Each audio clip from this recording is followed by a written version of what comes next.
It's crossover Thursday here on the Locked On Podcast Network. That means myself, Chris Carter. It's going with Chris Clark of the Locked On Chiefs podcast. Here on the Locked On Steelers podcast, we're breaking things down, talking about this matchup. But let's talk about it with an actual host who covers the Kansas City Chiefs. And we're also going to talk about Ben Roethlisberger being a little sarcastic there. I want to look at Ben Roethlisberger and what he said. We're going to talk about that with Chris Clark because people, he was asking like, wait, what does Ben mean by, they just need to go out there and have fun? What does he mean that no one expects them to win this game? Because the Chiefs are a little nervous that there might be a letdown in this week. I think the Steelers fans are hoping this is one of those Ben says this to amp people up. We'll see about that right here on the Locked On Steelers podcast. I'm your host, Chris Carter. Let's get into it.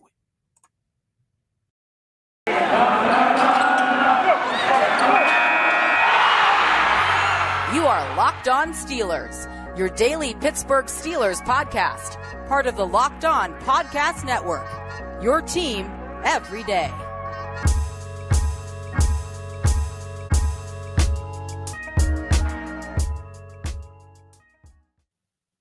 And we are back for another crossover episode, Locked On Chiefs, Locked On Steelers.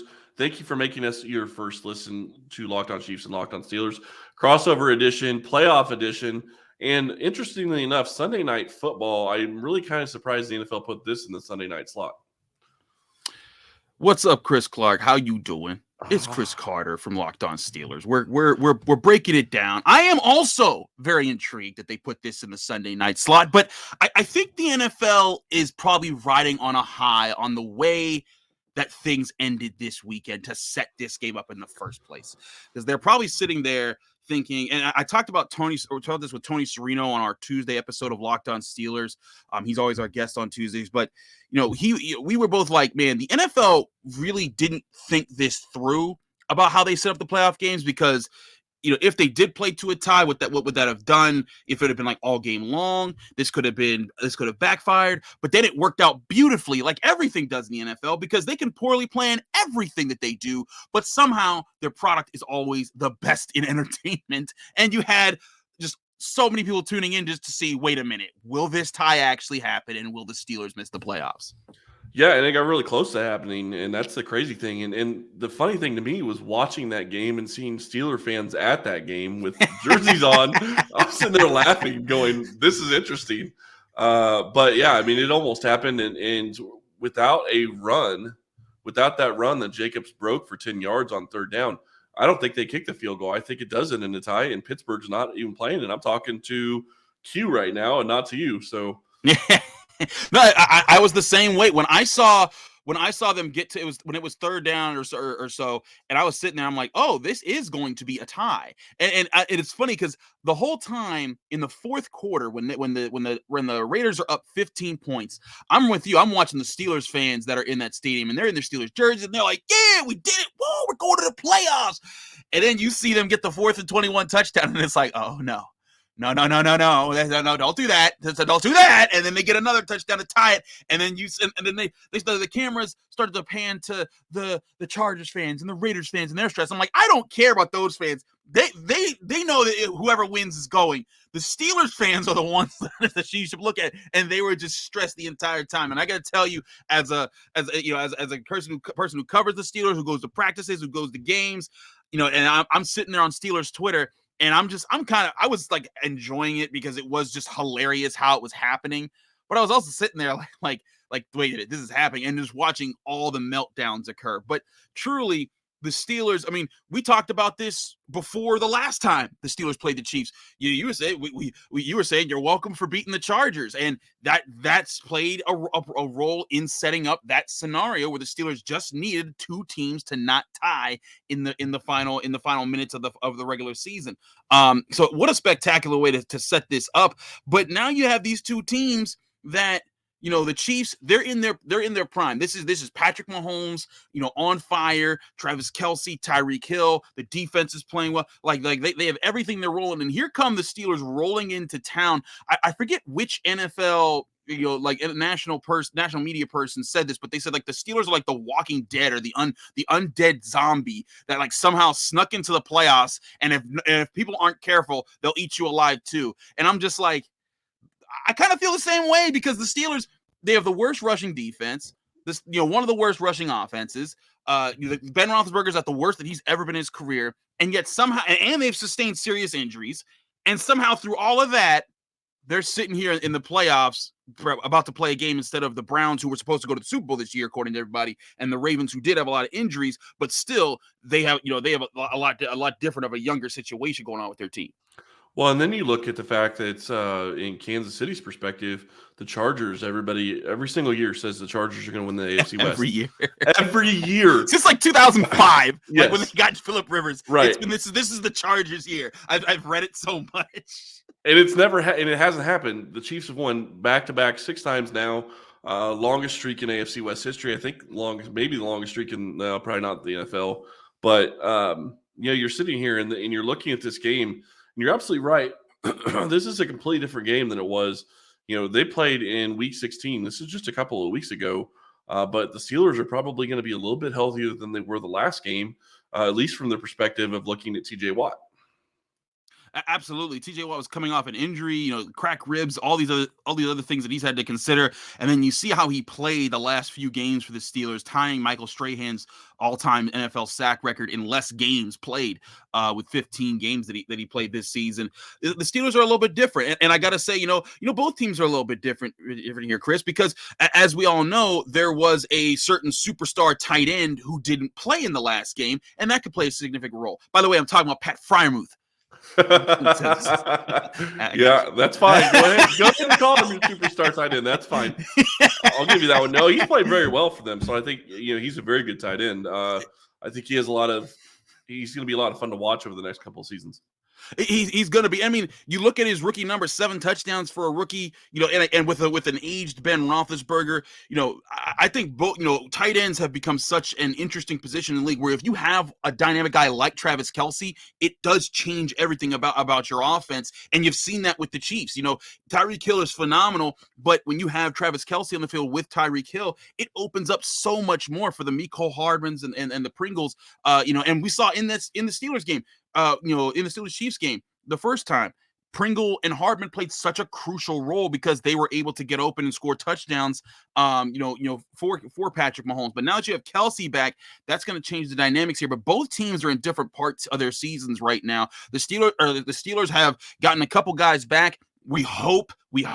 Fingers crossed, I'm knocking on wood that no more COVID news comes out for either team. That's the biggest thing here because that struck both teams. That was striking everyone around the league around the time these two teams played. And now we're seeing, okay, the Chiefs, they just have to handle their business here and move on, and they'll be able to play whoever is the highest seed remaining, and then we'll see how this goes, and if they can, if either they'll go to Tennessee in the AFC Championship game, or if the road to the Super Bowl still goes through Arrowhead. But here are the Steelers sitting there, and we'll talk about this in a little bit, but they're feeling like, listen, buddy, this wasn't even supposed to be our year. What do we got to lose? I love what you said earlier about Ben being aged. It's almost like aged like a fine wine, just.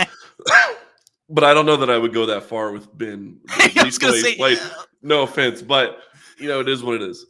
It is what it is. We're going to talk a little bit more. I want to ask you some questions about the Chiefs here because they are a different team than they were a few weeks ago when these two teams played. But first, we got to talk about OnlineGambling.com, one of our great sponsors. If you're looking for an edge these days, I'd like to thank OnlineGambling.com for sponsoring all of today's podcasts on the Locked On Podcast Network's NFL channels. If you don't know already, OnlineGambling.com is a website dedicated to giving gamblers the edge. Throughout the playoffs, they're providing you with the best NFL tips, news, and more to help make your bets as informed as ever. OnlineGambling.com gives gamblers the edge by providing the best and most trusted experience online all day, every day, inspiring every gambler in the world to beat the odds. Don't make emotional decisions with your hard-earned dollars. Make informed decisions with information sourced by the experts. Be sure to consult OnlineGambling.com before placing all your bets. OnlineGambling.com is on a mission to be the world's most empowering gaming and betting website, giving gamblers the edge by providing the best and most trusted experience online all day, every day. Make sure you visit OnlineGambling.com/NFL for all the latest gambling news and tips to give you the edge throughout the NFL playoffs. Remember, that's OnlineGambling.com/NFL to make the most of this year's playoffs.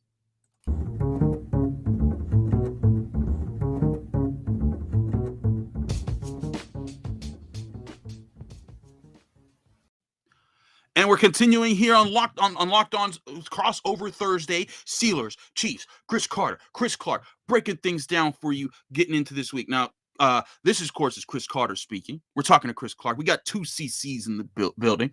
But Chris, I got to talk to you about the Chiefs. You know, where they are now as far as their offensive weaponry, because now that Travis Kelce is back, you know, that opens things up. But what's going on in the running back room? Because the Steelers, they finished in the top 10 in pass defense this year. So there's a little bit of confidence from the Steelers fans. They're like saying, hey, you know what? Maybe the passing defense can hang in there if they're able to limit this Chiefs run game. But what is the Chiefs run game looking right now with the injuries that they've had to suffer this year? It's a great question, and I'm not sure I have a great answer right now. As we are recording this on Wednesday, they practiced, and Clyde Edwards-Helaire and Darrell Williams were both limited in practice. Clyde hasn't practiced for the past 2 weeks. He hurt his shoulder, and Darrell Williams hurt his toe against the Broncos last week. So the question is going to be, are either of those guys going to be healthy, or are they going to be able to play? I would imagine Clyde is probably the bigger question as opposed to Darrell. I do think Darrell Williams is going to be available and ready to play. I think Clyde will probably be able to play as well. But the bigger thing for Kansas City really is they have other running backs that can run the ball. So, if they have to go into that game with Derek Gore, who they've used a lot this year, I think that they're going to be happy with him. And you also have pieces in, Jerick McKinnon, who finally got a touchdown as a Chief last week. I think that was big for him. His usage has started to increase, although, with injuries, that's going to happen. But the other question really is going to be, can you use a guy like McCole Hardman? Can you use a guy like Tyreek Hill at times, not necessarily as a running back, but line them up in the running back position and use them to use their skill set coming out of the backfield could really change some things for Kansas City. And to be fair, Kansas City doesn't generally run the ball near as much as a lot of other teams do. But Andy Reid looks at all of those short swing type passes that are going to be screens or just quick outs as more of a running play than a passing play. Yeah, I mean that's absolutely part of it, And the Chiefs, they don't have the big bruiser running backs. They have the smaller guys that are gonna try to fit in different situations. And with that, they're middle of the road in rushing yards, but they also haven't tried to run the ball consistently. And why should you when you have Patrick Mahomes? But for the Steelers, there's also you definitely respect what Patrick Mahomes brings. But I think with the Steelers, the way they've ranked dead last in rushing defense this year, there is a sense that it's like, hey, you know what? If we can just force it to be one-dimensional and our pass rush can get active a little bit and win some of those matchups, maybe get past Orlando Brown and some of these younger offensive linemen, maybe there's a chance that those become game-changing moments, and that allows the Steelers to get some short fields in this game. As I've said all throughout this week, the Steelers' best chance of this game comes to getting after the quarterback. What have you seen from the offensive line and their growth? We know about Creed Humphrey, we know about Orlando Brown, but what are they playing like right now heading into the playoffs? That's a great question, and I think that's going to be a key in this game, and something I want to actually talk to you about a little bit later when I ask you questions because of your pass rush. But what I will say, when you start looking at this offensive line, I think they're playing very well. They did have an injury to Lucas Dieng. They lost him. Orlando Brown is on the injury report, but he played last week. I expect he's going to be fully able to go. And then you have a guy in Joe Thuney who's playing fantastic. By some people's metrics, he was a first-team All-Pro at left guard. He also played left tackle for him when Orlando Brown and Niang were lost for a game against the Bengals a couple of weeks ago. So that's something that's kind of interesting. Creed Humphrey is actually, and I know this is high praise, but according to PFF, Creed Humphrey is the best center that has played football this year in the NFL. So that's just what PFF is saying. I think he's played fantastic. I think he is a huge upgrade over what they've had in the past. And he's done very well. I think he's only allowed 10 pressures this year, so that's great as well. Then you have Trey Smith, who is really the mauler of this offensive line, who really likes to get after guys. He's played well as another rookie. The bigger question is going to be Andrew Wiley, which is going to bring me to my question to you later, talking about TJ Watt, because I think with Watt lined up against Wiley, that's going to be something to watch, definitely. But Wiley's played pretty well over the past couple of weeks as well. When you start talking about the Steelers and how they've been the worst run defense, that makes me wonder if Andy Reid's going to look at this game and go, maybe we'll give this game to our offensive line. Maybe we'll give them the ability to go run the ball and try to get out of this game unscathed running the ball, because that is the Steelers' weakness. it would make the most sense here, to try and, protect Patrick Mahomes too, because beyond just this game, you don't want the team that has now sacked, created the most sacks as a defense for now 5 years in a row. No one had done it more than 2 times in years in a row, 2 years in a row, going into 2017. But now for 5 seasons in a row, the Steelers have sacked the most quarterbacks in the NFL.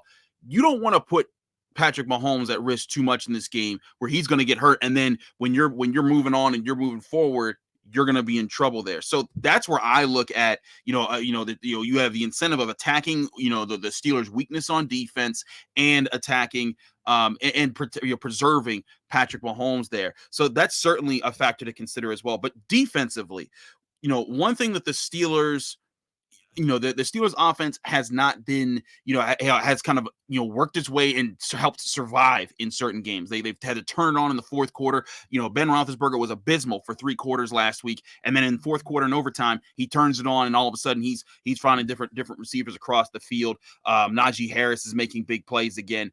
But defensively, if there is a weakness to the Chiefs defense, what is the weakness that you're afraid that the Steelers could get after if certain things start to roll their way?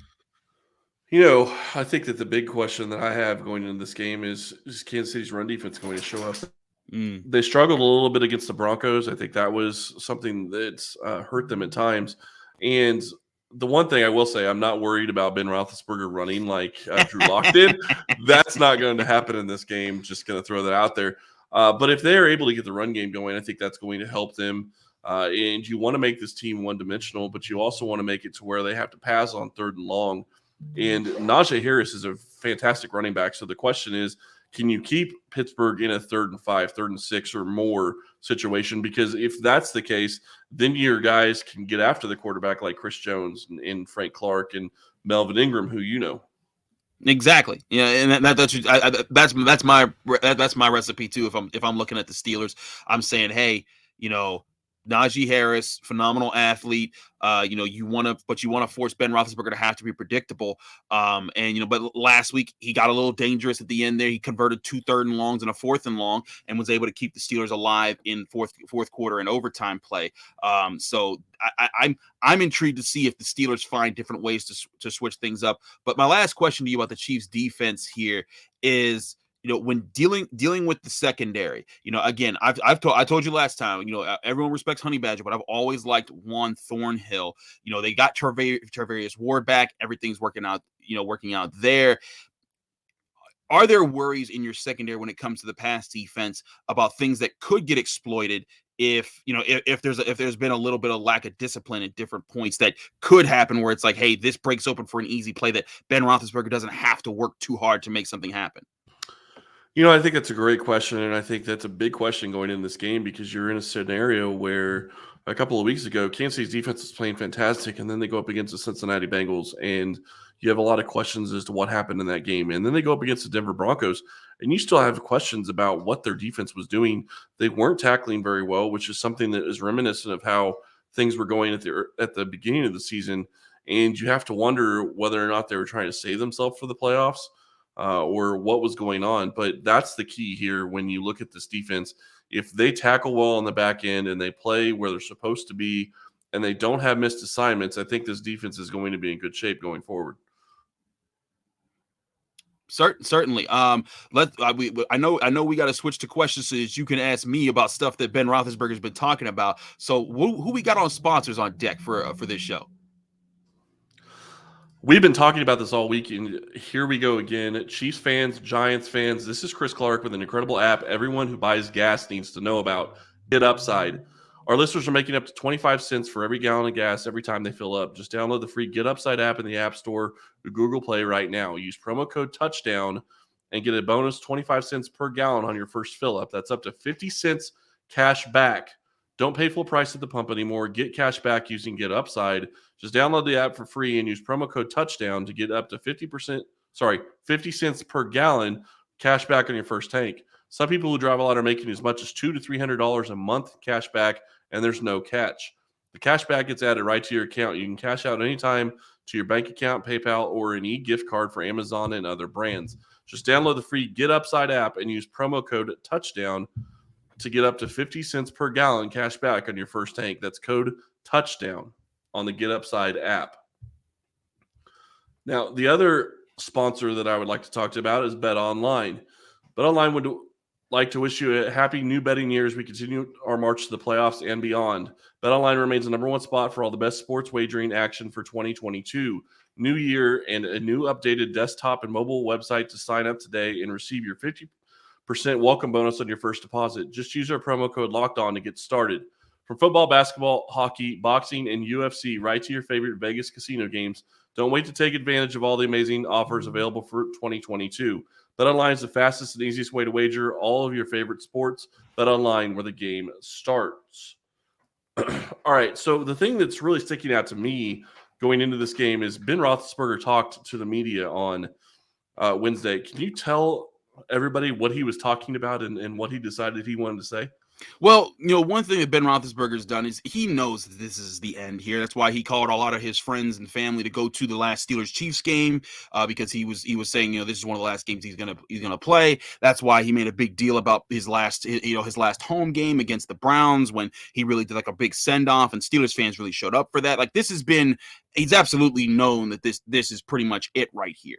And so each week he's sort of been savoring that. So now when he comes back this week, he kind of gives an old school Ben Roethlisberger kind of sarcastic tone because if you haven't followed Ben Roethlisberger for years, like there's been times when people have criticized him, when they've said something about him, or when he's played poorly and he's like, I know I'm going to bounce back, but I also know people are going to come for me. And he says, like, kind of the snarky things, like, years ago, he threw like 4 or 5 interceptions against the Jaguars. And he said, maybe I don't have it anymore. Maybe I just need to hang it up. Maybe I'm done. And then he proceeded to lead the Steelers to like a 10-game win streak throughout the rest of the year. Like that's the kind of stuff that he's done. Years ago, he said, people talked about, he holds on to the ball too much. He's trying to do too much. And then he would throw a game-winning touchdown that way and say, I guess, yeah, that's me holding on to the ball too much. So he does these type of things that he says this. And what he said this week, he says, quote, we probably aren't even supposed to be here. I think that of the 14 games in, we're probably number 14. We're not even favored by, we're down. We're not even favored by 20 points in this game. Like, let's just go play and have fun and see what happens. So like, playing the underdog card, obviously right there. And the Steelers are absolutely underdogs. I think they're 12.5 points. The Chiefs are favorites. Like, and the Steelers know that. But that's also kind of what makes them a little bit scary if you're the Chiefs. And that's why Andy Reid said, we're looking at them like they're a 1 seed because you can't afford to sleep anybody in the NFL. You know that. I know that. It happens to every franchise. Especially not in the playoffs. Especially in the playoffs. Because you sleep somebody there, you end up waking up the next day and you're like, oh, wait, that season's done. It's over. And the Chiefs can't afford to do that. So I think the Steelers are looking at it like, look, man, everybody be loose. They have, I think, 4 rookies starting on offense. They've got like 2, they've used at least 5 or 6 or 7 different rookies to start throughout the season. This is a very young team, and Mike Tomlin's talked about the importance of right now to get them used to not just late season AFC North football the way that they did the last 2 weeks, but get guys like Najee Harris, Pat Freiermuth, Dan Moore Jr., who was healthy on Wednesday's practice, guys like Isaiah Loudermilk, who's filled in on the defensive line pretty well, and Trey Norwood, who intercepted Baker Mayfield at the end of the Steelers-Browns game. All these guys are rookies that he wants to say, hey, this is what this environment is like. This is what the playoffs is like. Soak it up now. Get used to this experience and understand what it takes to get here and what it takes to practice during these weeks, because you guys are going to be part of the core that the Steelers are building moving forward. And that's a huge key, because if you're looking, and I'm not saying that the Chiefs should be looking past the Steelers, but if you're looking at it from a Steelers perspective, they absolutely need to be looking at beyond just this season and get those rookies the experience, get them the playoff experience, get them the ability to feel how the game does speed up in the playoffs. Mm-hmm. It doesn't matter. I mean, you've played in the NFL. You think you know what it's going to be like. The playoffs is faster. It's faster paced, and it's just going to be a completely different ballgame. They're going to find that out this week, and I think that's a great thing for the Steelers. Now, if you start looking, and we kind of talked about this earlier, you start looking at the Steelers, one of the things that concerned me the last time we played was TJ Watt. Well, I knew he was coming off injury, so I wasn't near as much worried about it, because I thought, that injury is going to slow him down, especially ribs on a pass rusher. Anybody gets, hands to your stomach, that's not going to feel very good. Right. Now he's coming back and he's healthier. How do you think he's going to be going into this game knowing what he has to do in order for the Steelers to have a chance in this game? Well, I mean, he's felt a lot better. The cracked ribs haven't completely healed, but he's definitely playing at a higher level. Since that game against the Chiefs, when he came back and only registered a single tackle, he has 5 sacks in the last 2 games. He has, he has a whole bunch of tackles to go along with that. He's batted passes down. He's looked like his old self, and you can even tell at times like he's not doing all the pass rush moves that he normally does. That has made him, tie Michael Strahan's a single season NFL sack record. But I mean, but this is also why they love TJ Watt and why they paid him such a big contract before the season started. They wanted to make sure that, hey, this is a guy who steps up in big moments, who finds ways to compete, and who loves the game of football and takes it seriously every step of the way in his preparation. He's looking at different matchups, ways to beat guys, finesse moves, strength moves, inside shoulder, outside shoulder, which techniques he needs to apply. This guy has grown every year. And I'm a guy who covered TJ Watt in his first ever training camp. And I remember all he had was a push and pull move coming into camp. And James Harrison back then was working on him. He's like, hey, work this into your technique, work this into your technique. And then early on that year it showed, but then it faded throughout his rookie season. By his second year, those things were part of his game. And each year he's continued to add more, make him a little bit quicker, make him a little bit sharper while also getting stronger. And that's what's made him such a beast. If I'm the Chiefs, I'm doing everything I can to make sure he is a non-factor in this game, because when he has played more than, I think, only 40 snaps in a game this year, the Steelers are 9-2. And 2 of those losses are the Chiefs and the actually I believe it was actually the Bengals and the Packers, but the two losses, he's coming off of injury. And you look at that, he's a big part of all of it. When they upset the Titans, big part of it. When they upset the Bills, big part of it. And those are the 1 and the 3 seeds this year. The Chiefs do not want to be on that list to say now the Steelers have now beaten the 1, 2, and the 3 seeds of the AFC playoffs this year. And a big factor is make sure TJ Watt is a non-factor. If you have to leave Travis Kelce, and leave Travis Kelce. And if you need to make sure a guard and a tackle take him, do that too. But don't let him beat you. Even though Cam Heyward also has double-digit sacks in the season up the middle, you're going to have to take care of him. And Alex Highsmith, you saw in the last game, he got to Patrick Mahomes one time and even forced a fumble that bounced right back to Kansas City. There is so many things that you can take away from the last time they played, but there's a lot of things that you really can't. Kansas City is going to be in a different situation because they'll have Travis Kelce back. Mm-hmm. Tyreek Hill is not coming off the COVID list, which I do think affected him in that game. And then you start looking at the rest of, just how this game was going to be played and how the Steelers are going to go against Kansas City. How, if you were the Steelers defense, are you attacking this Chiefs offense? Because you asked me about the offensive line. You have already seen what they've been able to do earlier this season, but this is going to be a different group that you're going to be going against when it comes to the offense, because now they're going to have Travis Kelce. Now they're going to have hopefully a full speed Tyreek Hill, and you have the different weapons that caused Pittsburgh so much trouble the last time around. One of the biggest factors, I wrote about this for DKPittsburghSports.com in a film review I did, was looking at the Steelers. A big part of the Steelers' success this year on defense is also their secondary, not just their pass rush. And their secondary specifically because of Terrell Edmunds and, of course, Minkah Fitzpatrick. Minkah Fitzpatrick may not have had all the interceptions that he's had in the last 2 seasons, but in this year he's had several breakups that have been extremely clutch at times. He had a couple against the Chiefs the last time that saved big plays. Terrell Edmunds is more of an eraser where he lines up on your tight end and he tries to take him away. And when he's not on your tight end, that's usually when he gets his yards. But I mean, you look at some of the plays that he made while covering Mark Andrews last week. He had an interception and 2 pass breakups. He's a guy, he has the size and the speed and the quickness to move all around the field. He can cover running backs, he can cover receivers. This is where, if I'm the Chiefs, I'm a little bit worried and saying, hey, make sure you identify who those guys are on and what they're trying to do, because the Steelers are going to try to get Minkah Fitzpatrick in some scenarios where he can play center field and maybe jump a pass that Patrick Mahomes throws. Because Patrick Mahomes, whereas he's a great quarterback, and I think he's the best quarterback in the NFL, he has thrown more interceptions this year. And there's times where he thinks he can fit something into a pocket where it's like, hey, your throw might be good enough, but this defense might also be sitting on that, and your receiver might not haul it in and give them a chance to jump it. This is where the Steelers have to play. And listen, every Steelers fan knows they're completely outmatched in this game. If you were to play this game 10 times, the Chiefs would probably win 8 of those games. But the Steelers just need 1 of those times to work. So for them, they're going to try and orchestrate ways to get the matchups they want that will create the turnovers. The Steelers, in only 2 of their wins, are wins that they didn't win the turnover battle. And that's been a big factor of their big victories this year. In almost all of their losses, they've lost the turnover battle. They did against the Chiefs 3-0 last time. If the Steelers can find a way to limit the turnovers on offense, but create turnovers on defense, it's going to their goal is to pull the Chiefs out of the style of football they love to play, which is more normal football in 2022. Throwing the ball, scoring, decent scoring, scoring in the 20s and the 30s. The Steelers want this to be a slow, drag them down in the mud game where both teams are playing tough defense and it's going back and forth, and it's going to come down to a flip of the coin in the final 10 minutes of the game. Can Ben Roethlisberger's clutch factor kick in like it did in this past game? And heck, all the Steelers except all but one of the Steelers wins this year, Chris, have come by a single possession. And part of that is Ben Roethlisberger in those moments being able to keep his cool. And even though he doesn't have the cannon that he used to, he doesn't have the mobility he used to when he was younger, he still has those ways to say, you know what? I'm not rattled in these moments. I can pick at a guy who is. He did that to the Ravens last week. He did it to the Browns. He's done it to more than a few teams this year. I can really see if the Steelers can drag the Chiefs there, that's when it's a puncher's fight, and that's where the Steelers want to be.